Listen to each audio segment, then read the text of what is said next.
Hello, Seth. Thank you so much for being here. I'm really happy to speak to you today. Thank you for having me. Really happy to be with you. I'm excited. So, we are going to talk about your life and traumas. So, first of all, can you please begin to speak a bit about your childhood and how you got traumatized? What was your childhood like? Mm-hmm. Mm-hmm. The interesting thing about my childhood and about many people's is that while I did have some experiences that were and would be traumatic for anybody, obviously, and I'll go over those. The biggest thing, and this is true for most people, I think, in industrialized culture, is that there was a chronic pervasive stress that was the result of the culture itself.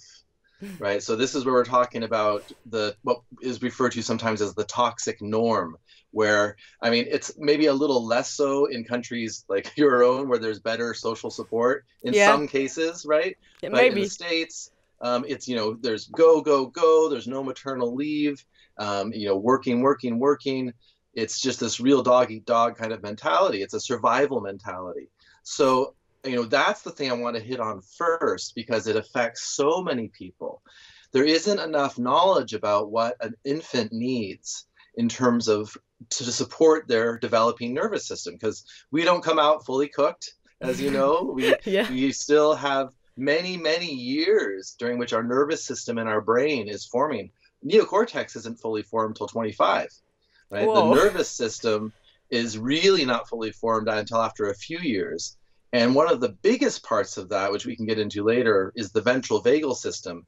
That needs to be myelinated through relationship with the mother. So I had enough of that, thankfully. My mom, even though she was busy, she also had enough maternal instinct to know to keep me close, to spend a lot of time skin to skin, a lot of contact. She breastfed me. So I had some real positives in that regard. But I was surrounded by this milieu of just stress, stress, stress, go, go, go, right? So that was a baseline that my system was sort of simmering in. Then on top of that, my parents split up when I was two. So that's a big rupture for a 2 year old. I had older siblings, an older brother and an older sister. I was the youngest. My sister was the middle. My brother was the oldest. So they were, it was tough for everybody, but for a 2 year old, that's a real rupture. And because you're still like developing, you need that, secure home system. So that was one of the first things. And in fact, my first memory is of walking into my parents' bedroom and they were crying because they had just decided to get divorced. I didn't know that at the time. I just knew they were crying. And I asked them if they wanted my blanket. And you were two? I was two. Yeah. Whoa. First Yeah. memory. Okay, check. Yep. Pretty intense. Yeah, exactly. So, yeah, it wasn't the smoothest smoothest time. So, after that, I went back and forth. I had 2 weeks at my dad's house, 2 weeks at my mom's house, my whole life growing up. And they Mm. were very different. My dad, he had a lot of anxiety, which expressed as anger. So, that's not uncommon if we're really worried inside, especially for men. They'll hide that and instead they'll explode. So at my dad's house, it was constant tension, sort of walking on eggshells, the Mm. sympathetic nervous system on high alert, right? Scanning, hypervigilant. Got to be aware of everybody's mood so I can shape myself appropriately so that I don't get yelled at, so that I can interact how to take care of them, Yeah. right? And this is how we start parentifying, where we get parentified. We start taking care of our parents emotionally so Yeah. that our attachment is safer, right? So that was a big formative piece, that tension, that hypervigilance. Then over to my mom's house, it felt way safer. It was emotionally much safer in some ways in that I could express. Usually, I would be really upset when I would arrive there. Yeah. I would have tantrums, right? Because all the built up tension in the nervous system, boom, Exploded. it's safe, right? Yeah. But then my mom, she had a different kind of trauma pattern happening, which was more about codependency, sort of muddy boundaries, stickiness, a manipulation, guilt, Victim and attitude? also, sorry? Victim attitude? Yes, victim attitude. I mean, in some ways, she was a very successful person. And so, in many ways, she wasn't a victim. But underneath all of that, there was this sort of wounding that had never been addressed in her, right? So that played out in various ways. There also was a big sort of collapse energy, an energy of the freeze, right? Yeah. So that was my childhood, was hypervigilance, tension, collapse, explode, collapse, freeze, sort of more depressive, back and forth, back and forth. But what is So funny, it's like it was traumatizing for and different for both situations, but yeah, it was like you were parenting in every situation, right? yeah, yeah, yeah, Yeah. yeah. Yeah, yeah. I was taking care of a little bit more at my mom's house. Like she was able to be more of a parent, but also no, there's still dynamic was still happening where like I was very aware of her emotional state. She would often vent to me. She was a psychologist, and she would Uh, often like vent to me about her clients, which is very inappropriate. yeah, exactly. you know. So that was my architecture of my nervous system states growing up, was like flip-flopping between these states: high activation, collapse. And then on top of that, my brother passed away when I was 13. My older brother died of cancer, so he was sick for 2 years. That was a huge ordeal for the whole Yeah. family, of course. And then when I was 13, he died. So that was where I really sort of went into a little bit more of the shutdown. Although I expressed it through my music, like got really into heavy metal, like really like Yeah. Slayer, Megadeth, like Yeah. black leather jackets, smoking cigarettes behind the gym. That Mm. was I was like a metalhead dude, and that was sort of how I found my channel to express the angst and the pain and all that stuff. But definitely also more shut down after that experience. Started to gain a lot of weight. I became overweight pretty quickly because that happens easily in a shutdown state. So, Mm. and then shortly after that, there's a huge rupture between my sister and my dad. Christmas Eve one night, huge fight, stormed out of the Oh. house, never to come back. At least not for a long time. They're connected now. Like there's been repair on all levels, but Whew. yeah. So that was when I grew up and escaped at age 18 to college. I basically just never looked back.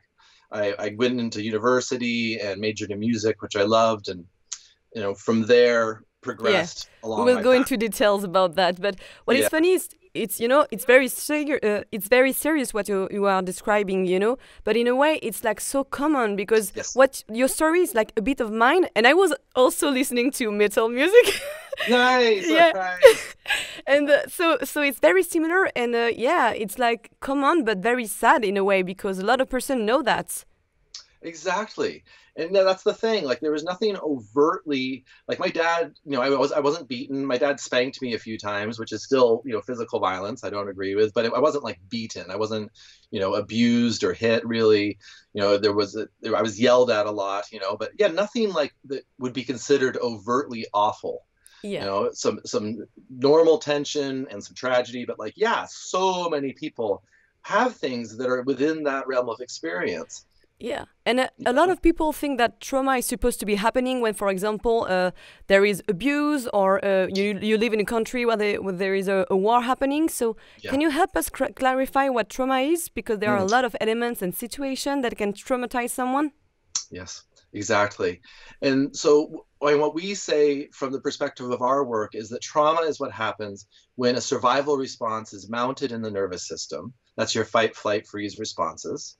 And then they don't turn off Yeah. because those are meant to be time limited responses. We evolved in relationship to specific threats, overt threats.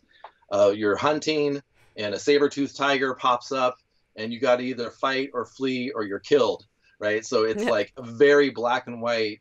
That's how our nervous system evolved, these survival responses. But they will mount the same response as running away from that saber-toothed tiger by, for example, like being left to cry it out while you're going to sleep.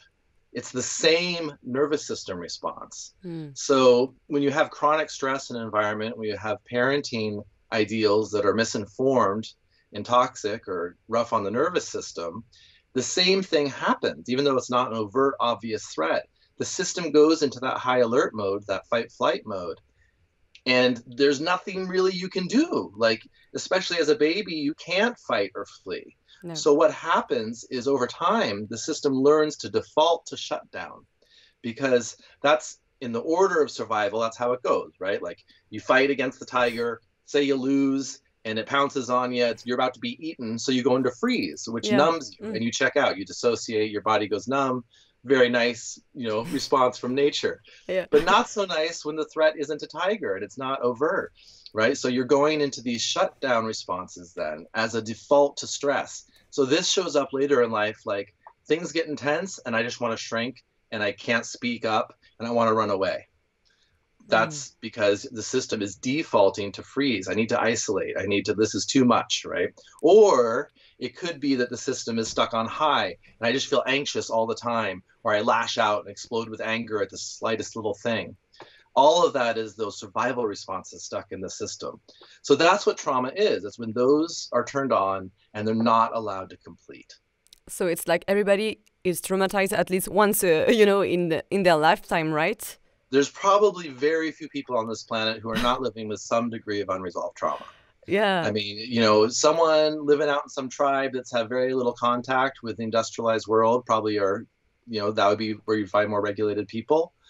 Cultures where the family system is very strong and expression is more valued, like Italy, for example. When I'm in Italy, there's actually a lot. Yeah, it's like the emotions, there's no repression there like there is in the States. And it's like everything's on the sleeve, right? There's more regulation as a result. There's also more volatility sometimes. Yeah. But it's like, it's great. I love the Italian culture. And, there's some other cultures like that as well.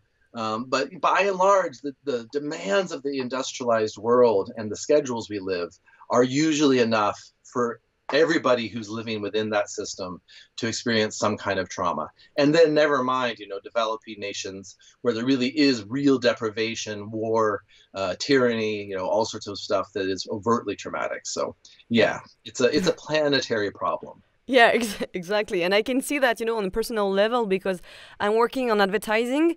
I'm an editor and also a voiceover. And there are so many deadlines, and I have so bad reactions regarding that because you can't be a robot, especially when you are creative.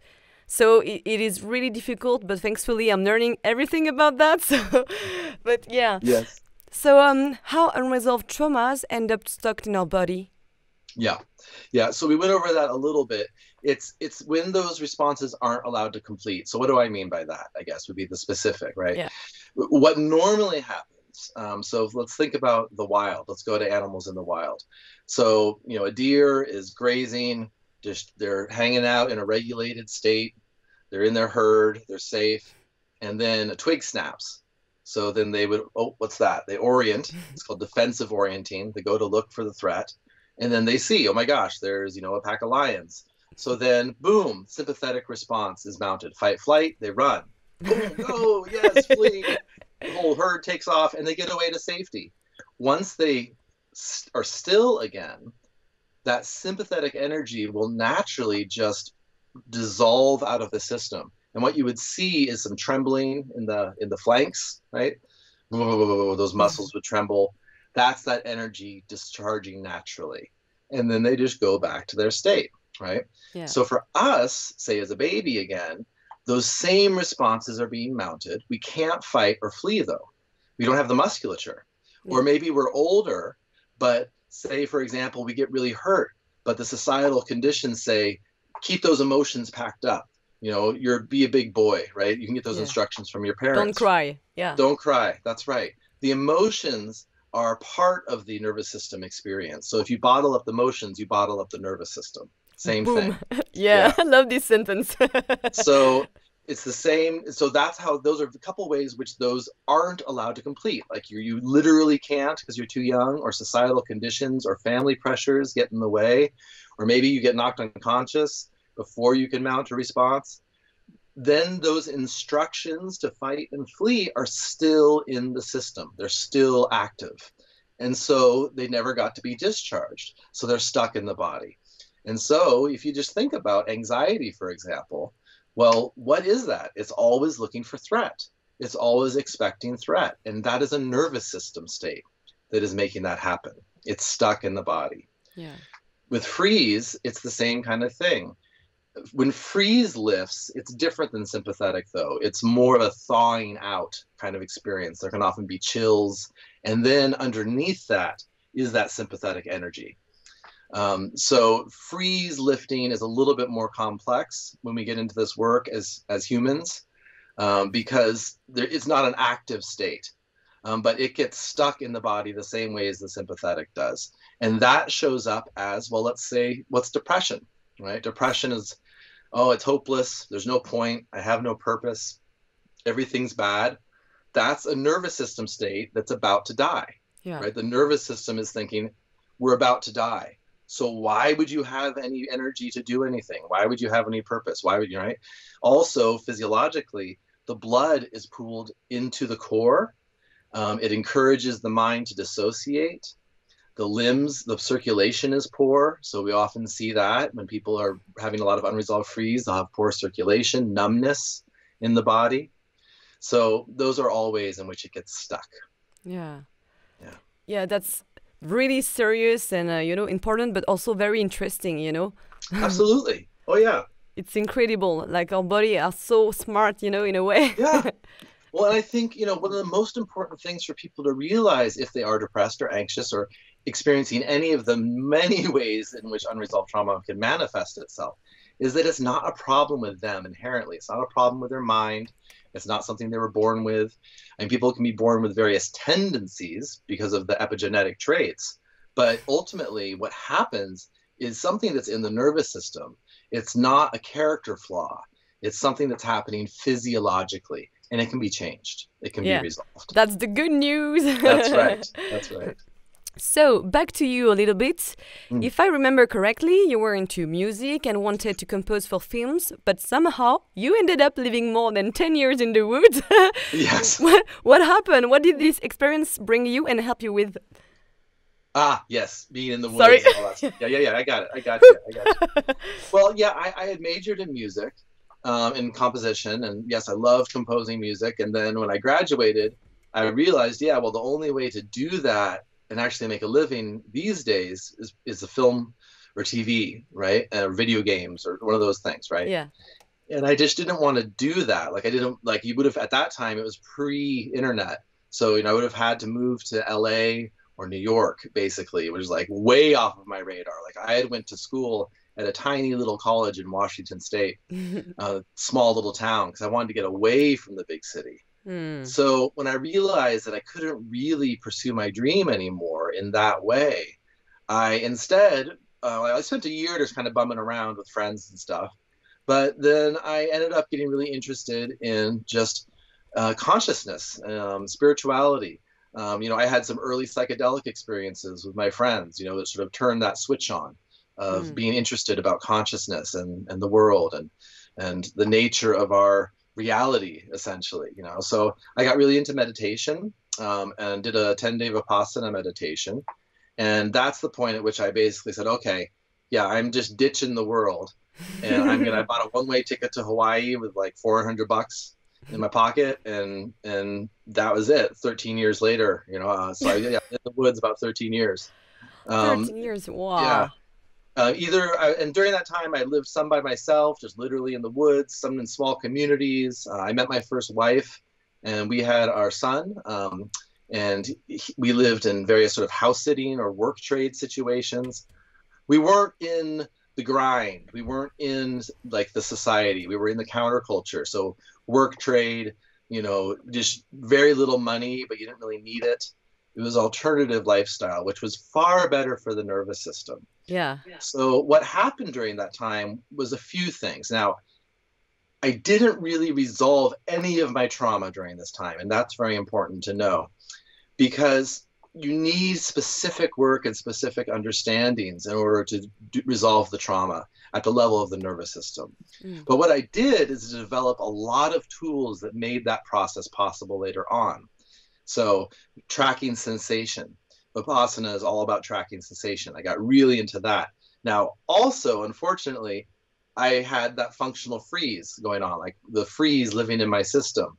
What that does is it makes it will make areas of the body unavailable. and you don't know that they're unavailable. You don't know what you aren't sensing because you can't feel it. So you were just sensing some areas in your body, but not all? Not all of it. That's right. Okay. There's so much that I was missing, but I didn't know that, right? This is the danger of getting spiritual tools and spiritual abilities without the nervous system knowledge, is because I thought I was having experiences of like enlightenment. And I was in some ways, but I was also getting even more out of my body. Yeah. Because I was getting more and more into this spiritual energy, and I didn't know that I was dissociated somatically. Yeah, like a protection. So, yeah. But I did get in the habit of tracking sensation, and I learned how to track sensation at a very fine level, like very subtle level. That was very useful later on. Also got really into emotional expression, into like feeling into the body and allowing those sensations to express through sound, facial expressions, movement, that kind of thing, which was also really useful later on when it was put together in the context of the trauma work. It's a big part of it, is feeling into the body. And so, and also I had years, more than a decade out of the rat race, in which like my system really detoxified a lot. I was vegan for a while, not really because I wanted to be vegan necessarily, but it was like a detox protocol for like a couple years just to get all the crap out of my system, all the fast food, the medications of various kinds, all the stuff I had taken in during my childhood. So I did lots of detoxifying, and just sort of slowly developing capacities, like slowly developing a bit more of a well of energy. Such that when I met Irene, my wife now, when I was living and working at a hot springs resort, and she started talking about the work she was doing, because she had just finished the somatic experiencing training, I was just like, oh my gosh, this is basically what I've been doing already, but I didn't have this level of refinement. I didn't understand about all the principles that we teach, titration, pendulation, the physiology, understanding how it works, understanding what the survival energies are, all that stuff. So synchronicity. I was really primed for it, but like I hadn't really gotten into my trauma yet. And I didn't know that, right? It wasn't until I moved out of my safe bubble, because like in my bubble in the woods, like I was king of the world. Like I ran the kitchen at this hot springs, good social life. Your routine. Your comfortable routine. Yeah, really comfortable. Yeah. I didn't know that I had like tons of crippling anxiety. I should have known, because I really couldn't handle going to a city for more than like a few hours. I would start to get really overwhelmed. I'd have to, go back to the woods. Too many stimulations. Too much stimulation. So when I met Irene, I decided, okay, I'm moving to Canada, and now I'm living in the city, and oh my gosh, that's when the real work began. And I got into the trauma work for myself, like doing my own sessions for probably 3 years, regular sessions. And then a few years after that, more sporadic, but also really got into the work for doing it for others. So that's when I started training and learning this for myself. Yeah. I love that, because the story is so beautiful. It's like everything is linked. You don't know that, of course, when you are living it, right. But everything is linked. And then you met Irene, and boom. Yep. It's so funny. I love that. Oh yeah. No, it is really beautiful the way that the universe, really does, I think, support our intentions. And more so maybe than what we think we want to happen. So my intention was always to heal and become more whole. Since my early 20s, when I discovered meditation and healing and stuff, and so the universe responded, and just I followed my impulse. That's another big thing I developed during that time, learning to follow the impulse, even if it doesn't make logical sense. Yeah. Right? And knowing where that leads you, and and it led me eventually to. It's like when you have specific intentions and you are ready to do the work, it's like, okay, the universe is tracing the road in a way. Yes, absolutely. Yeah. So we are often very disconnected from our bodies, and we don't even know that we have a lot of stored stress inside of us until physical symptoms, rashes, illness, digestive problems, autoimmune disease appear. Did you experience physical symptoms because of that? Oh yes, oh yes. I had lifelong digestive problems. Ooh, me too. Yeah, oh yeah, irritable bowel, either constipation or diarrhea, one or the other.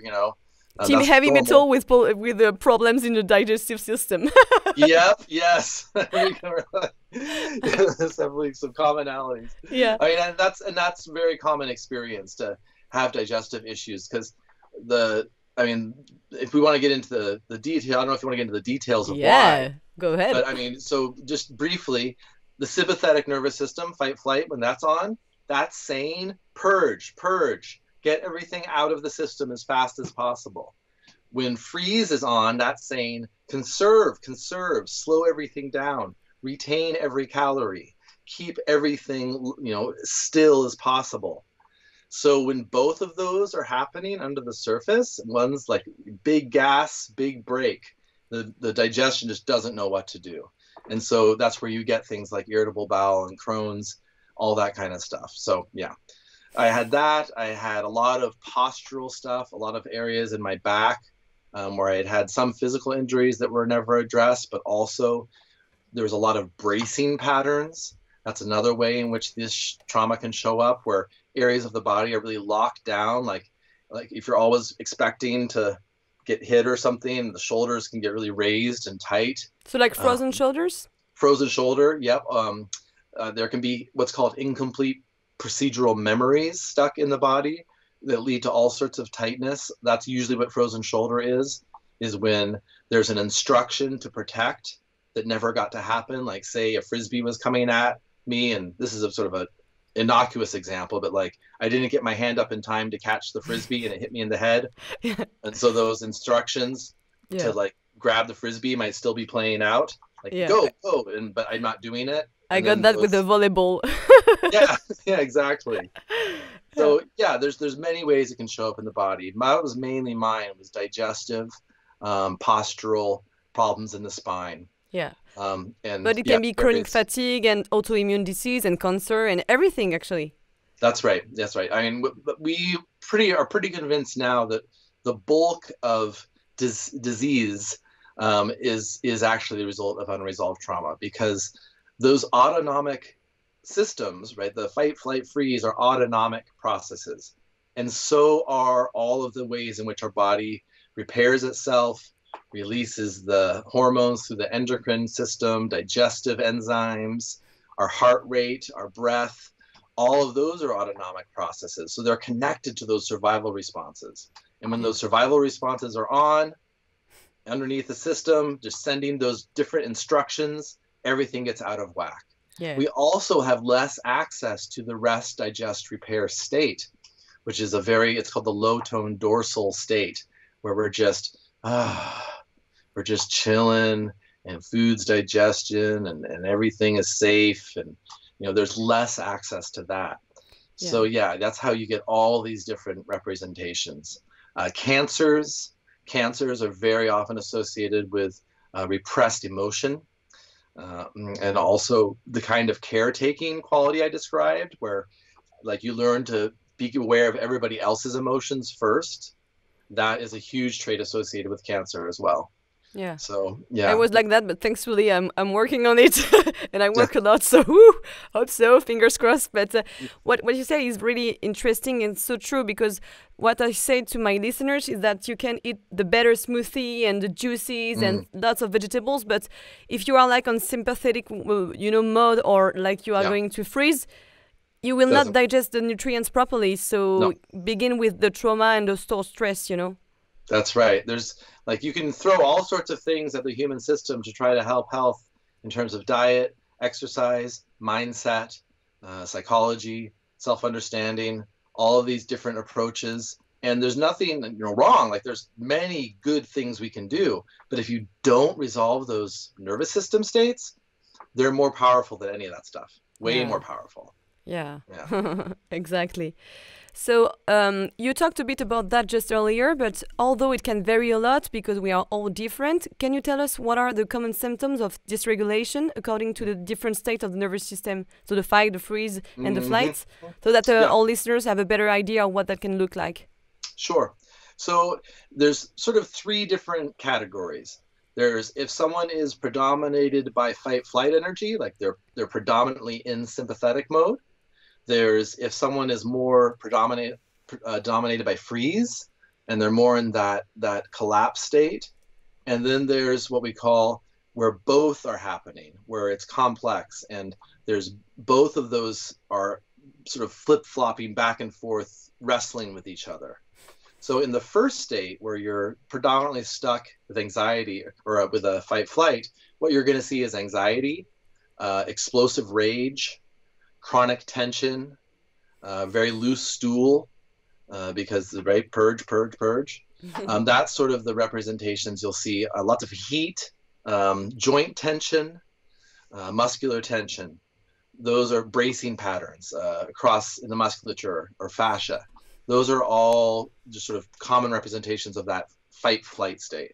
On the freeze side of things, if someone is more dominated in freeze, that's more where you see depression, collapse, chronic fatigue, lethargy, lack of energy, lack of purpose, just like no point, hopelessness, all those types of things. And then when both are really at play and struggling, then that's where you get, and for a long time, that's where you start to get what we call syndromes. So that's all the autonomic disorders, autoimmune disorders fall into that category, where you have those crossed wires and you start getting more complex health issues. Also, representations, things like bipolar or what's labeled as bipolar, that really is just flipping between being dominated by freeze and fight flight.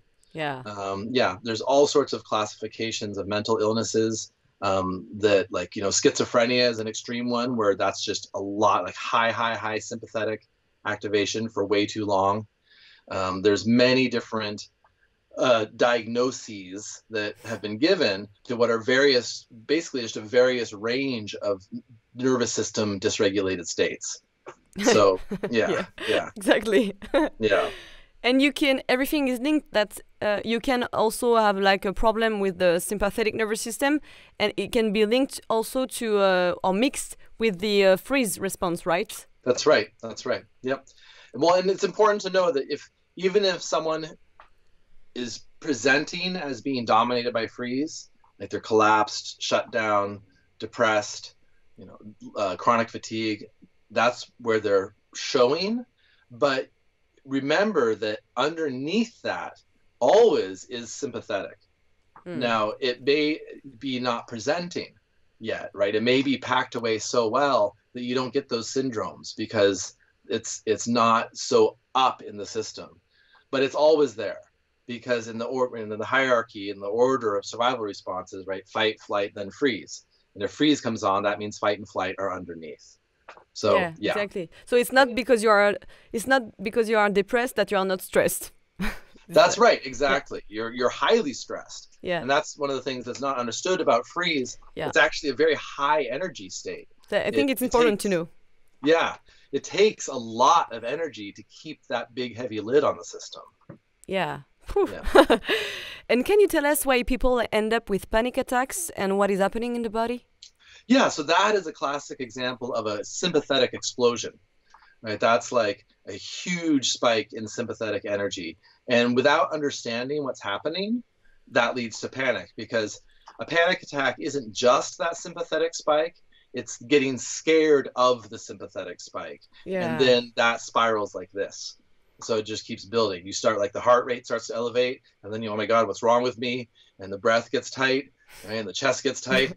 And then you get scared of that, and boom, you're fucked. Yeah, and later you're off to the races, and that's a panic attack. Yeah, and it's funny because I did have a lots of neuroplastic pain, and it was like the same as you are describing. So I was afraid of my sensation in my body, and I'm still am, even though I'm working on it. Yeah. But so I'm trying to give myself some safety messages and to feel my emotions without judgment and with love. But I was like that for years, and it was so detrimental for my health issues, Yes, absolutely. Well, that's why education is so important. Yeah. Like that's in our online programs, the first thing we emphasize is education.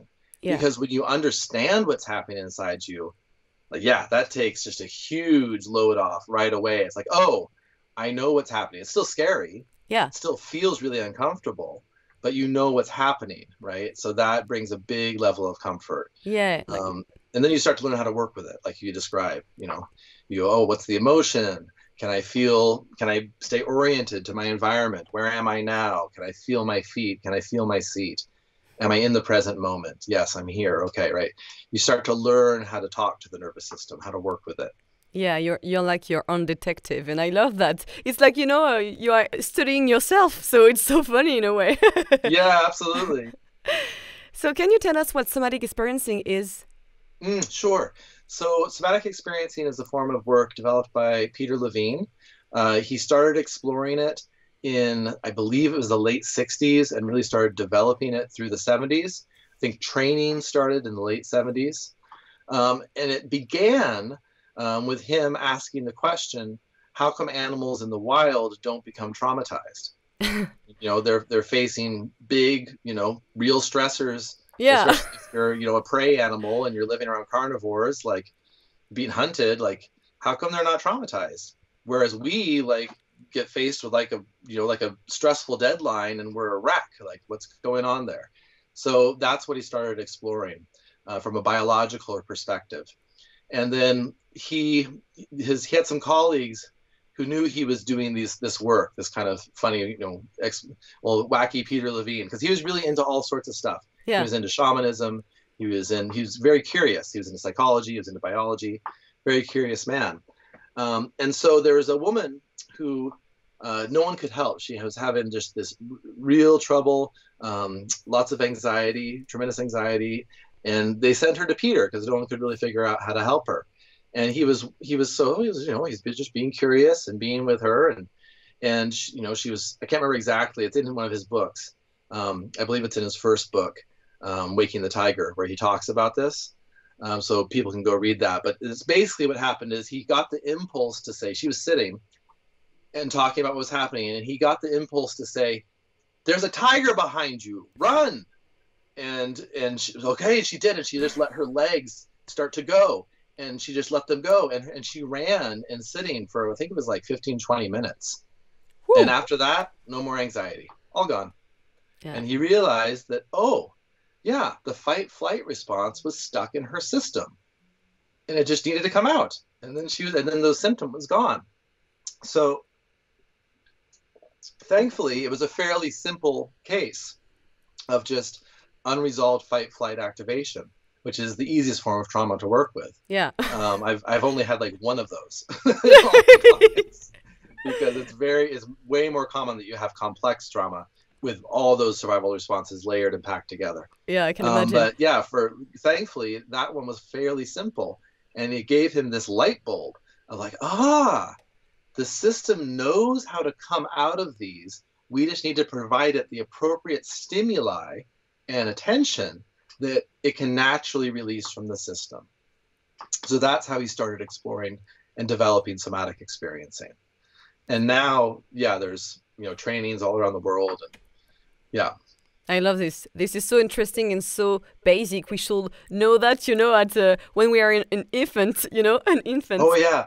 No, I mean, the knowledge that we learn in somatic experiencing, and like you learn in Irene's Smart Body, Smart Mind program and the 21-day program, it's stuff that should be like, elementary school, 6th, 7th grade, you should be being taught this stuff. Yeah, like, exactly. Just basic understanding of your humanity, your nervous system, your autonomic processes, what's happening. Amen to that. One thing I would love to talk about is the fact that people don't use properly the energy of anger, which can be very potent. And that's where we can maybe talk about healthy aggression and how to feel and use the potential of this particular energy. Yeah, for sure. Yeah. Anger is a real issue in our society because, we, like I said, our threats that we face are not overt usually. It's usually in the form of stressors, societal conditions, work situations, deadlines, road rage, traffic, industrialized stuff. Money, etc. Yeah. It's very rare that there are actual attacks. Of course there are, but for the majority of people, it's more subtle what they're what's stirring up their system, right? Yeah. And we generally only get two examples of how to deal with anger. It's either repress it or it explodes, and both are really unhealthy, because when you repress anger, it makes it go inward, and it turns into depression, essentially. It turns into this, it's a repressed life energy that's very strong. Yeah. So then you have to use freeze to do that. The system has to recruit the freeze response to hold that in, and we become depressed. Or if it's explosive and rageful, and then that's obvious. Of course, that's going to be dangerous. We may hurt other people. We may hurt ourselves. So we don't get good models usually for how to work with anger. And that's where, what we call healthy aggression comes in. Because as we're doing this trauma work, it's almost always gets to a point where the person starts to feel really angry. And this is for whatever reason, like whatever was repressed in their early life, what they didn't get to express, how they weren't valued, how they weren't paid attention to appropriately, how they were yelled at by this teacher or that parent, how they were hit or abused, whatever it was. All these impulses to protect the self are in the system. And it's important to understand that that really is what anger is. Anger is different than the other emotions. Anger is actually meant to do something. It's fuel, and it's supposed to power the action of self-protection. It's supposed to power our ability to have boundaries, to say no, to stand up for ourselves, and to, if need be, physically protect ourselves, or run away successfully, flee something that we can't fight. Yeah. That's what anger, the energy of anger is for, is to power action.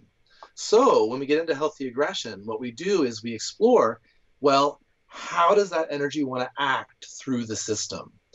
So what do we use to protect ourselves? We would use our hands, our claws, our arms, our face, our teeth, right? Or we'd use our face to, if you think about like a wolf, how it shows, stay the hell away from me, right? Right?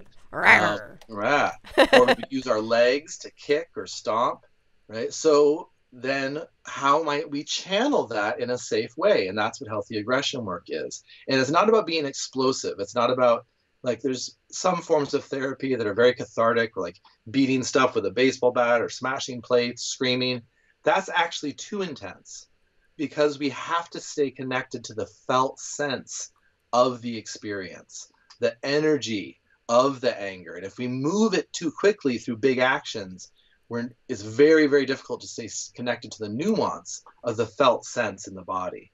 So what we do is explore things like, for example, you get a towel and you get in your hands, so like you can really feel how you could twist it with some resistance.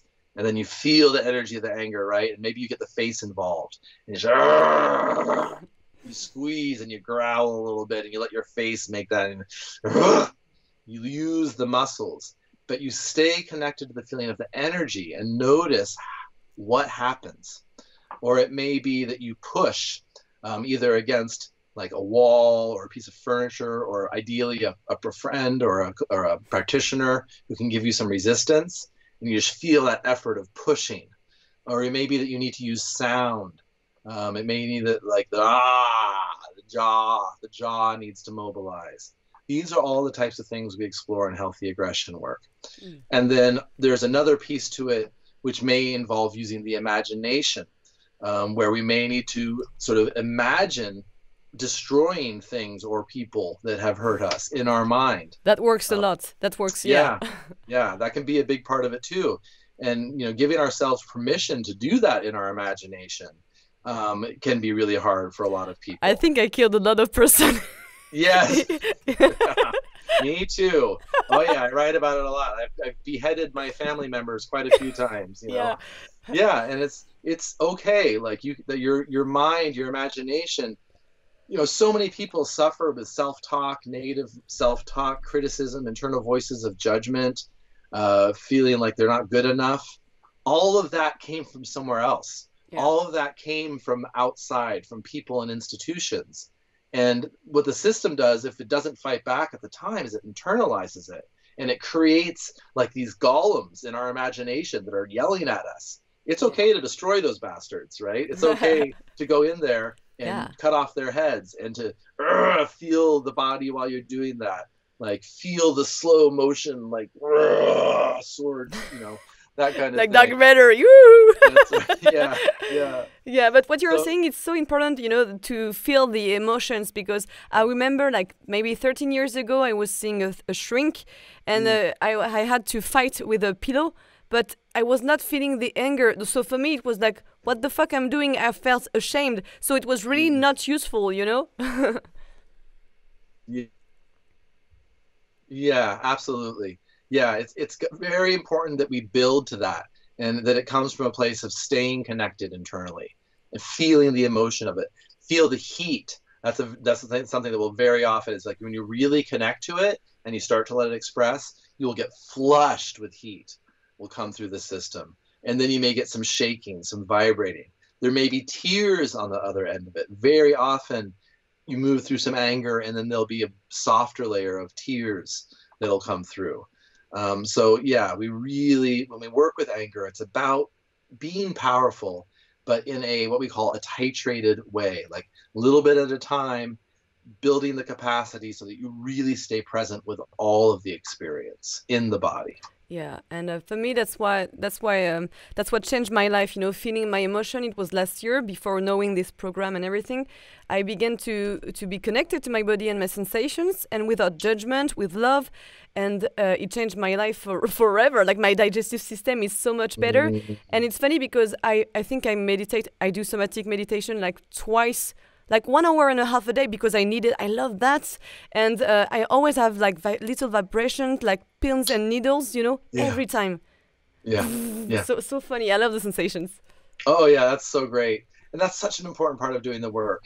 Loving the sensations. Yeah. Like that's a brilliant statement.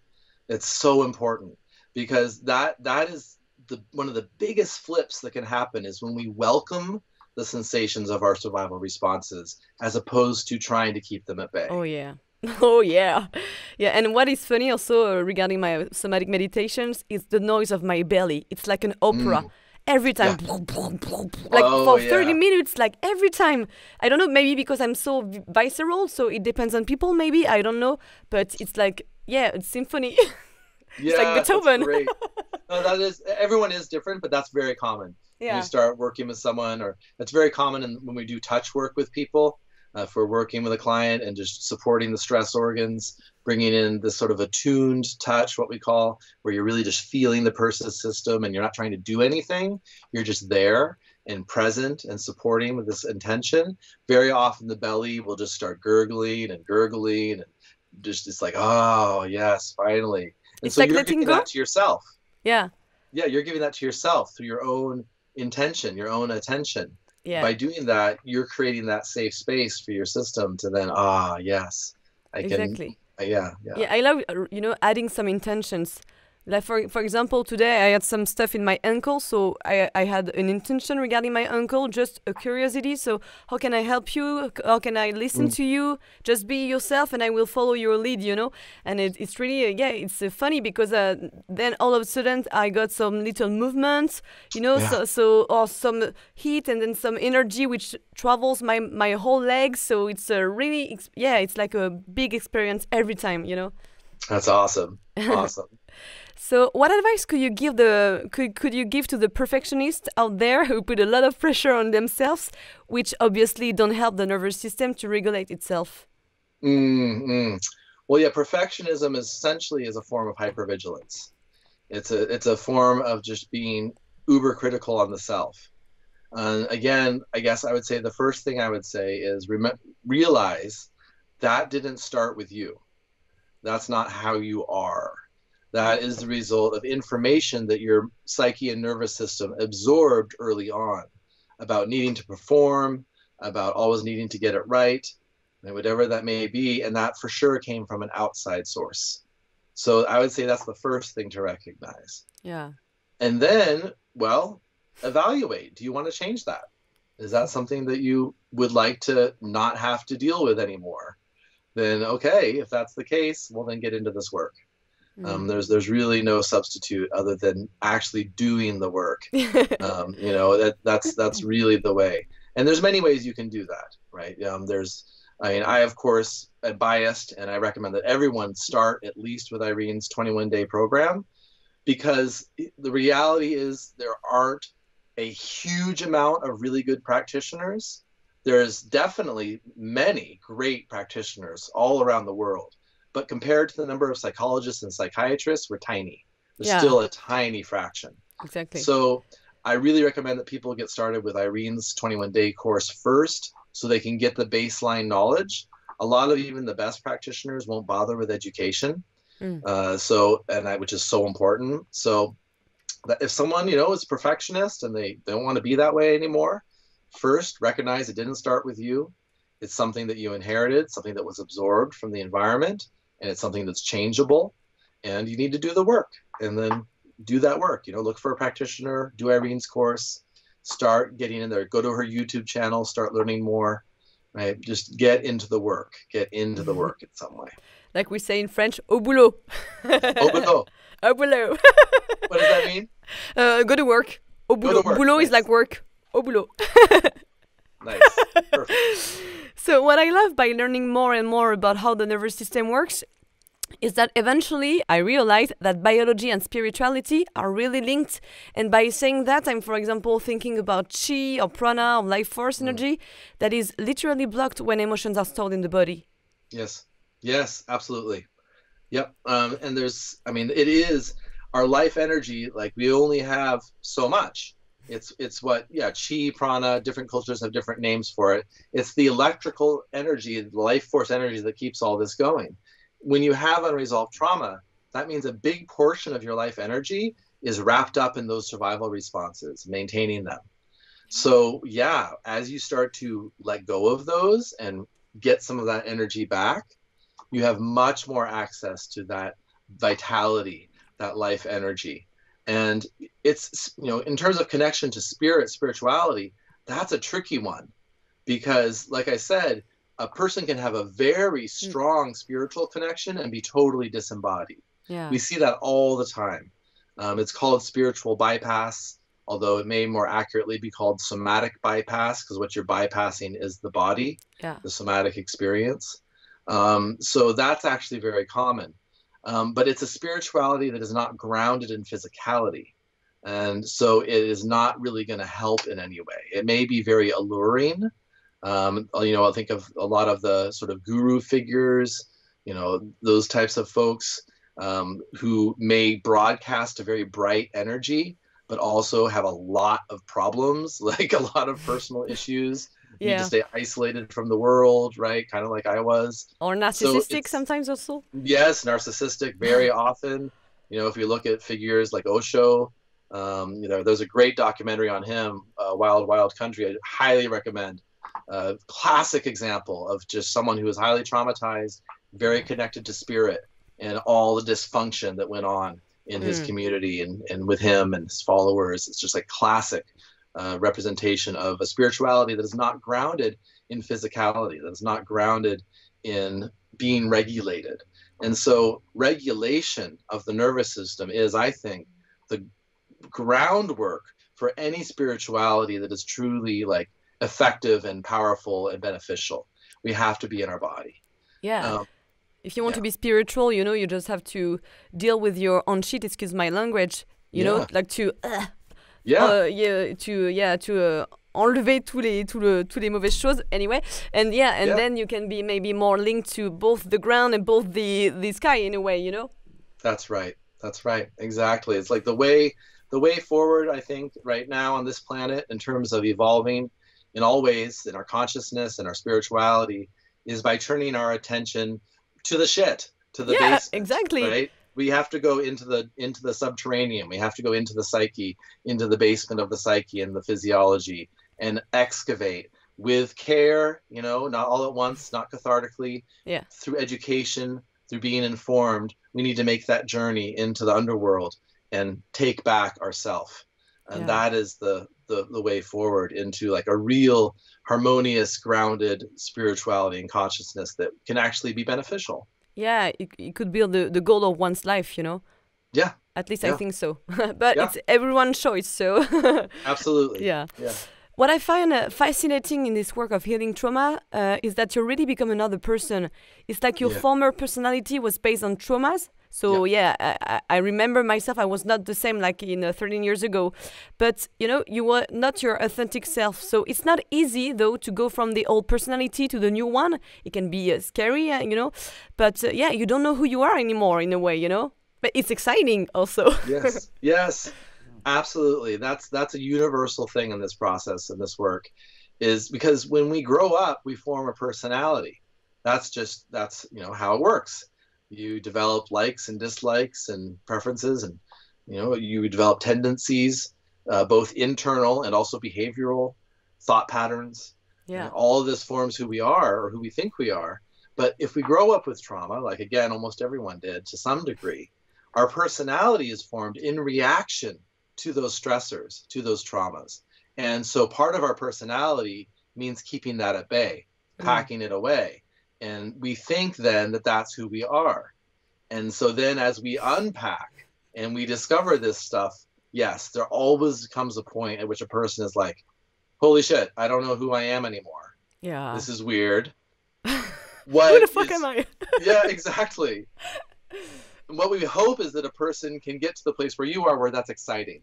Yeah. Because it can be really scary too at first, right? Yeah. It can be like this feeling of like, where the hell am I? Like, what's going on? But that's when you know that like you're really close. Like you've come a long way when you get to that point where you realize you don't really know who you are. You're not sure of your identity. Yeah. That's very good. That's very positive, because it means that yes, you are now getting closer to your authenticity. Yeah. Who you really are, if you had not had to sort of pack yourself away and manage all these stressors. And that's often a very different person. Yeah. Like for myself, there is a core of self that has always stayed the same, in terms of how I feel inside. Like I've always felt like me in a way. But on top of that, there was so much that wasn't really me.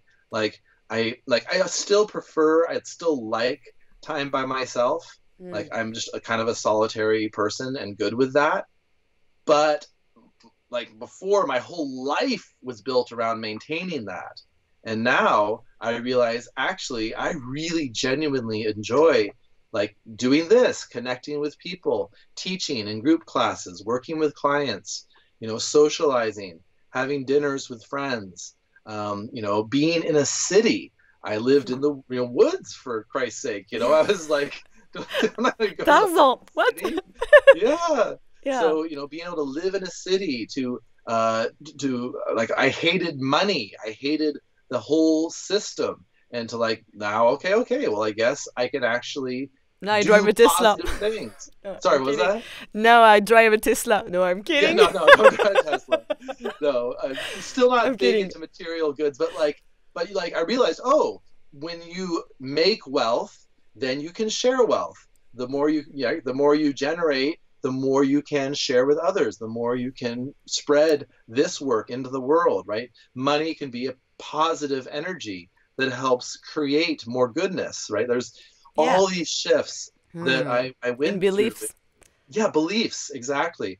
And so, that's a good thing for your listeners to know ahead of time, that if they go into this work, they will come to a point where they go through this sort of dissolution of their self, and they have to discover, who they are for real, which is a joyful thing. It's a beautiful thing when we discover our authenticity. Yeah. It's so potent. Yeah. Well, I should say potent, but it's hard for French to say potent. Potent. Yeah. I was thinking about that. It's like sometimes when you are doing this work, you got maybe so much sensations in your body, like a bit too much. It's like every day you got some new challenges because maybe you become more, attuned to your body. So I know that you don't have to feed the fear, but how can you deal with that? Mm-hmm. Yeah, that is an issue that as we go in, because the system has an organic trend towards healing. It has a momentum that once you start, Like once you sort of go down this path, like, once you take the red pill, it's Yeah. like, okay, you're through the looking glass, baby. There's no turning back now. It's like Exactly. this is where your system wants to go.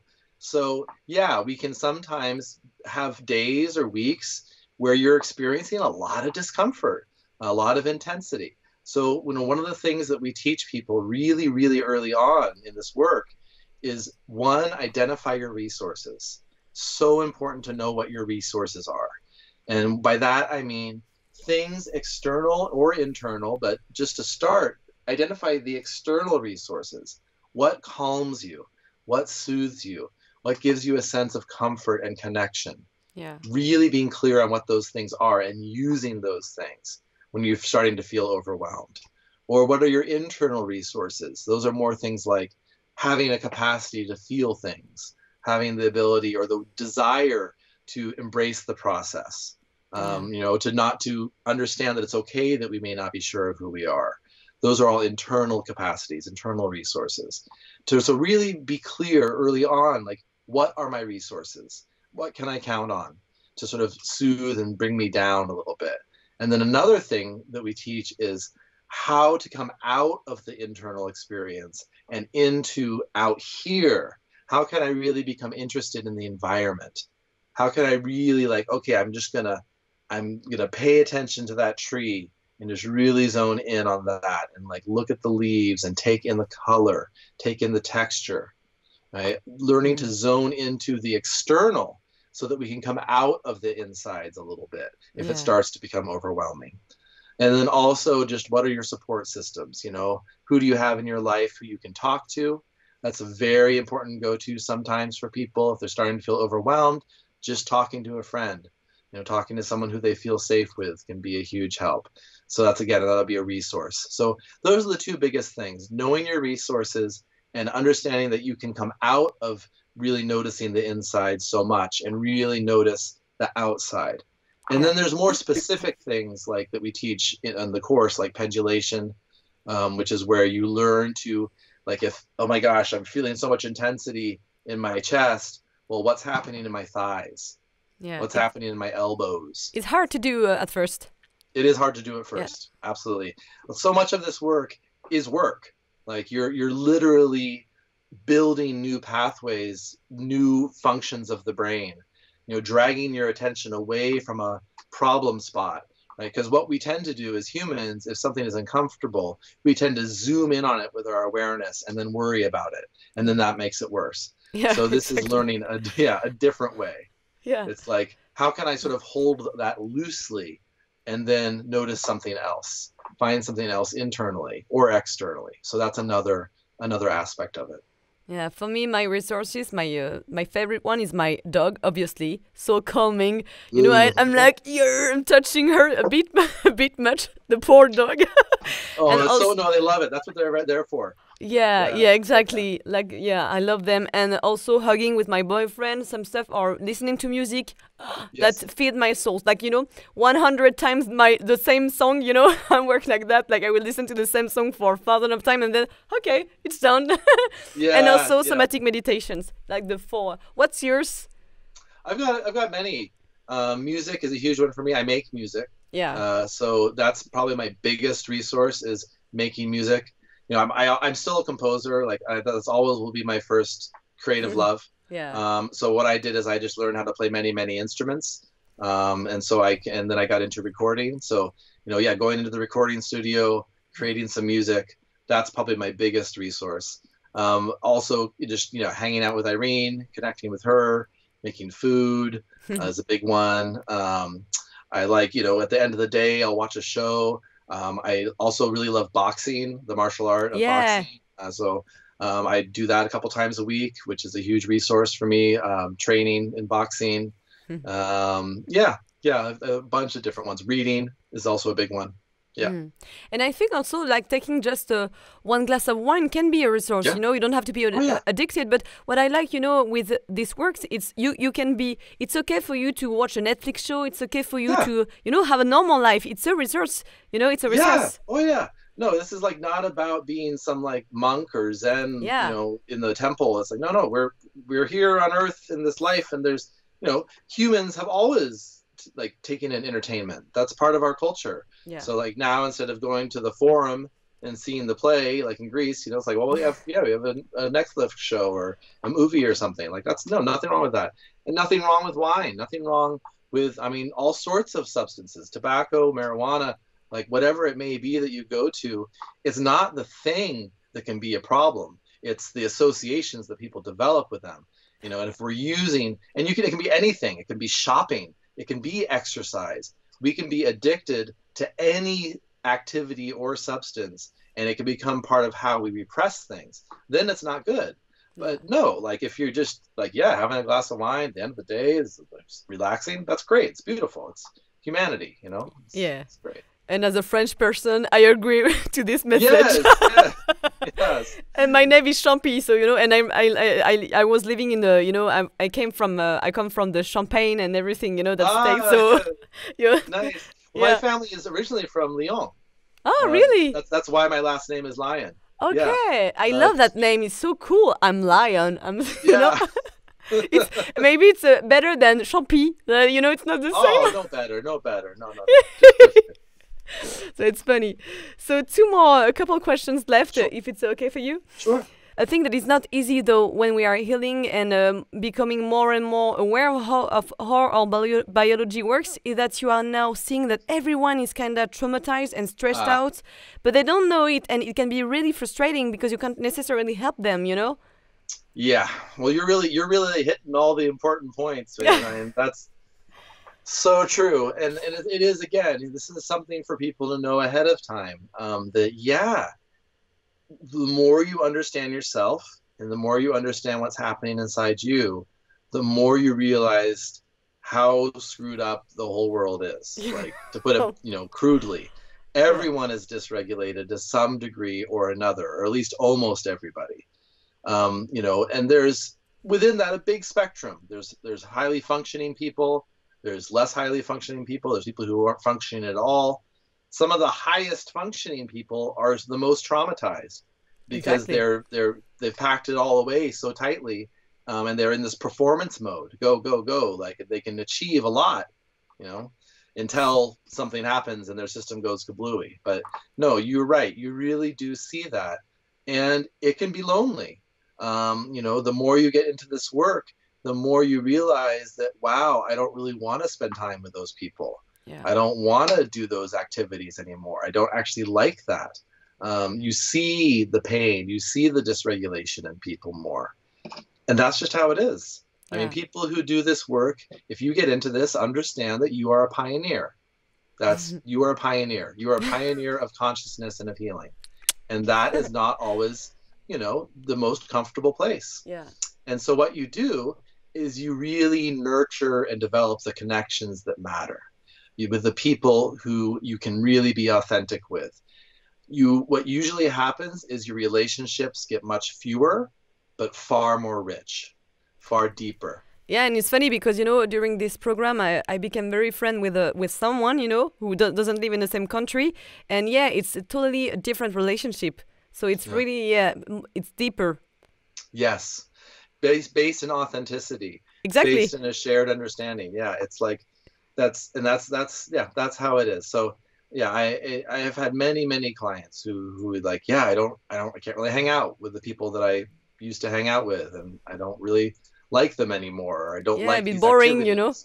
Yeah, exactly. I don't want to sit around bitching about this and that anymore and talking shit, and like so many ways in which our social groups tend to be organized around dysregulation, around activation, right? So yeah, it's a very real thing, and it's something to be aware of. But yeah, I like the word pioneer. Yeah. Yeah, you are, and understand there's a real nobility in that. Yeah. Like, you are pushing the consciousness of the planet forward into a much better direction, into healing and self-understanding and wholeness and regulation. Yeah. But yeah, all pioneers are lonely, right? And it's. Sorry, go ahead. No, go ahead. Yeah. No, I understood, during this work and personal work that I cannot change the person. I can only inspire them by, by deepening my practice and being another person. That's right. Yeah, and that's one thing that could be frustrating sometimes. Lots of people get into this work, they get super excited, They want to tell all their family and their friends, and they get shut down, Exactly. right? They're not interested because they don't want to heal. They don't want to change. They don't want to, you know. Yeah. So yeah, all you can do is do the work, and the people that you are, you know, that are meant to be inspired by you will be so, you know. And you can try sharing with family and friends. Sometimes they'll be open to it, but very often not. Yeah. And that's like, okay, that's just part of it, you Yeah, know. you have to accept it. Yeah, yeah. But you know, when you do this work, you may, I hope so. You have more, you know, wisdom. So yeah, just let's respect that, and it's okay. Yeah, Yeah. exactly. Exactly. So we are going to end this episode with rapid fire questions, and Oh, those are sure. more general questions. So if you had to keep one book, which one would it be? Oh, wow. One book. Something that really was important for you, that make a click, you know, that clicked. Mm-hmm. Probably a book called Little Big by John Crowley. It's my favorite novel. I've read it probably 10 times. Yeah, it's just my favorite novel. I love fiction. I love yeah, all forms of fantasy or science fiction, magical realism, those types of really imagination-based books. And yeah, Little Big. That's my favorite. Got it. What practice can we all add to our daily routine? Ah, orientation. Yeah. That's the baseline. So I won't get into all the details of it, but if you know if you want to start exploring this work, basic orientation. Take 5 minutes in the day, pause, sit, become aware of the feeling of your seat, become aware of the ground supporting your feet, and then simply scan your environment. Let your eyes lead the way. Let your eyes find where they want to go, and just find some place where it's easy to rest your eyes. Take in what you're seeing. Can you feel your breath? Can you feel your seat? Can you connect the inside and the outside? Yeah. Can you connect your environment with your internal experience and be aware of both at the same time? Mm. 5 minutes. Yeah, and with that kind of exercise, you can be connected to the present moment, to you, and to the environment. So it helps the nervous system. That's right. It's about coming into the present moment with intention. And it's about not just the mind body experience, the mind body environment experience, the whole present moment, both what's outside and what's inside, and how are those things relating to each other? How do Mm. you feel that? That creates a sense, yes, of safety. And, or it can also, because you're becoming more present and more still, like I said, the system always wants to go towards healing. It may take that as a cue to let a little something come up. You may feel emotional. You may feel anxious. You may feel a little energy come through. Right? So just be aware that it's not about getting calm necessarily. It's about becoming present to what is. Yeah, I love this. The best activity to calm down. Ah, ah. Well, that's going to be so individual. Yeah, I guess so. Because some people, yeah, different people need different things. But one thing that I could say is uh, there's a common misconception that to calm down, you should take a deep breath. And that actually, no, take a long exhale. So that's just a very simple thing. Because when you take a deep breath in, that actually spikes your heart rate. When you do a long exhale, it lowers the heart rate. So you take a gentle breath in.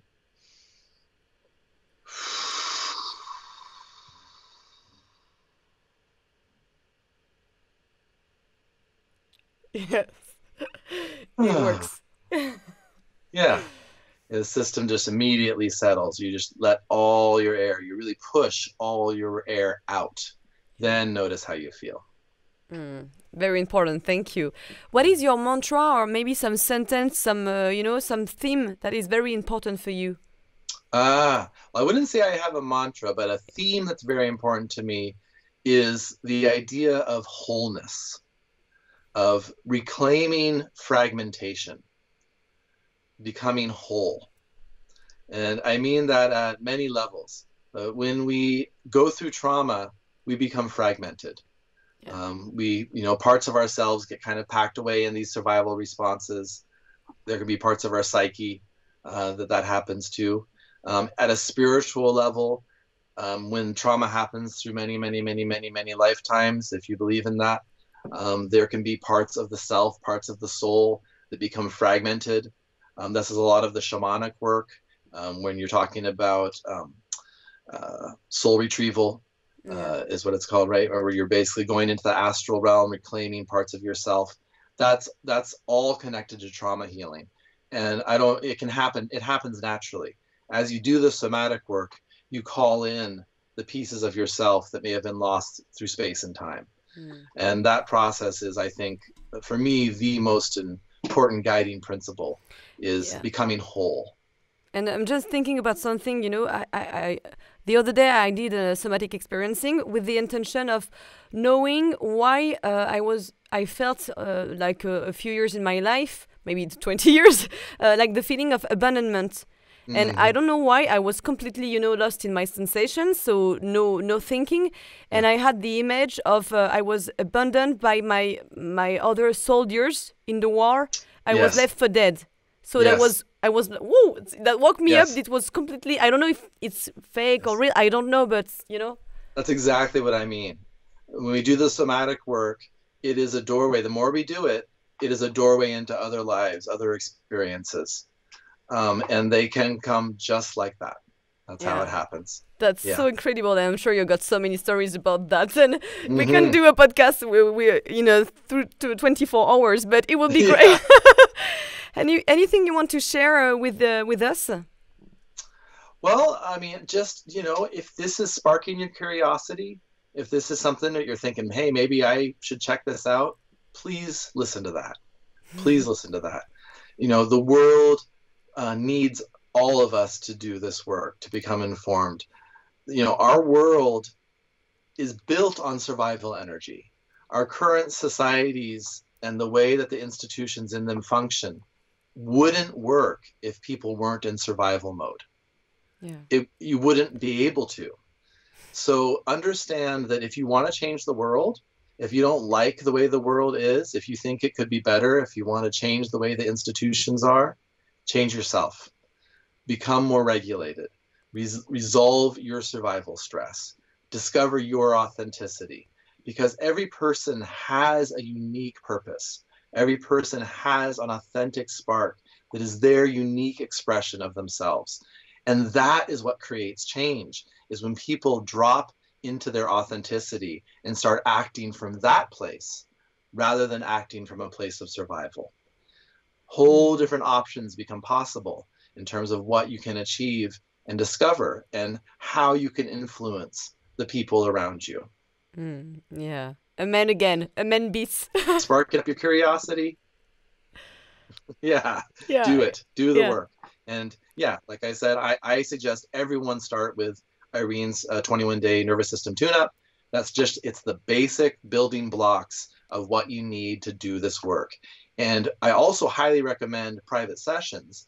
It's just, like I said, that can be sometimes hard to find with a really good practitioner. So if you do the 21 days first, you will be very informed about what to look for in private work.